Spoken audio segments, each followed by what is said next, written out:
The relationship between Prince Harry and Prince William, which has steadily worsened since Harry started dating Meghan Markle in 2016, is likely to hit a new nadir in 2022. Next year Prince Harry is set to release his tell-all memoir that he promises will be a truthful account of his life. And one royal expert has claimed that the release of the book will in no way help to mend the rift between Harry and his older brother Prince William. Penguin Random House are rumored to have paid some $20 million for the tome. For that price, publishing sources say, it is unimaginable the book will not contain major bombshells. The word is that almost the entirety of the book was seen by Penguin before they bought it, said a source. There is no way they would have paid that kind of money for a glorified self-help book. It will be explosive.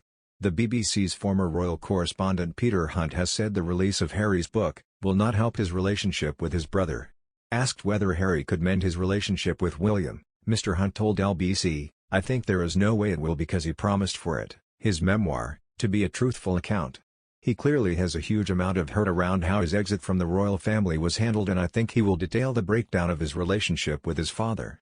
Remember in the Oprah interview, he talked about his father not returning his calls, the breakdown of his relationship with his brother William, and various other details about it. He added, "I think at some point, the institution may reflect on how it could have handled it differently." Harry's brother's sense of betrayal at this ultimate royal cash-in is likely to be acute. William, as is well known, is enormously protective about his family's privacy. To have it breached by hateful, phone-hacking tabloid journalists is one thing, the prospect of it being violated by your brother is quite another. The contents of the book are of course top secret. Harry's only public comment so far has been to say, "I'm writing this not as the prince I was born but as the man I have become. I'm excited for people to read a first-hand account of my life that's accurate and wholly truthful." Speculation is rife that it will see Harry double down on criticism of his family, including William and Kate, whom the Sussexes seemed very pointedly to include in the blanket accusations made in their Oprah interview of the family not supporting them during their troubled royal life. The royal biographer Penny Junor told, "The feeling is that there is a bit of a loose cannon out there. The book will be his story, but it will touch on other people's lives. He will talk about his father, his mother, his stepmother and his brother William. And this is not just a normal brother, this is the future king. Whatever Harry says, it is not going to help relations with William. It doesn't look to me as if this feud is going to be resolved anytime soon." The irritation over Harry's explicit betrayal of the royal omerta is being compounded by the fact that the book threatens to overshadow the Platinum Jubilee celebrations taking place next year to mark Queen Elizabeth's 70 years on the throne. One sliver of consolation is that the book is not due out till the fall, long after the big holiday weekend in London in June.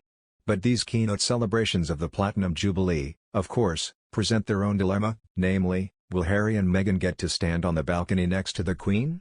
It's a difficult decision for Her Majesty and Prince Charles. Putting them up there risks looking phony, not putting them up there reinforces the narrative of a vindictive, warring family. Christopher Anderson, best-selling author of the book Brothers and Wives, thinks even if the gesture were made, it wouldn't meaningfully move things along in terms of patching up the feud. Whether or not Harry and Meghan are on the Buckingham Palace balcony gazing up at the traditional RAF flyover, I doubt if anyone is going to be willing to bend, and that's what's needed for some sort of reconciliation. I don't expect to hear the royals singing Kumbaya this year or next. The irony is that both sides actually have a vested interest beyond mere family harmony in repairing the fractured relationship. For the royals, a pervasive stench of racism surrounds their treatment of Meghan and her children. Excluding them from the balcony appearance would be to invite further speculation as to the extent of the racism that many suspect is really at the core of this family fallout.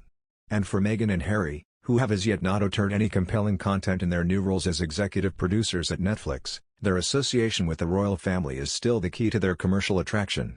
Being the rebellious dissenters is one thing, but being cast out entirely by the royals might make the next streaming giant or ethical investment firm or workplace mental health app think twice about inking a big money deal with them. As Anderson says, "I often think about what Diana would say about all that's happened in the past year or so. She would be heartbroken, I'm convinced, about the rift between her boys.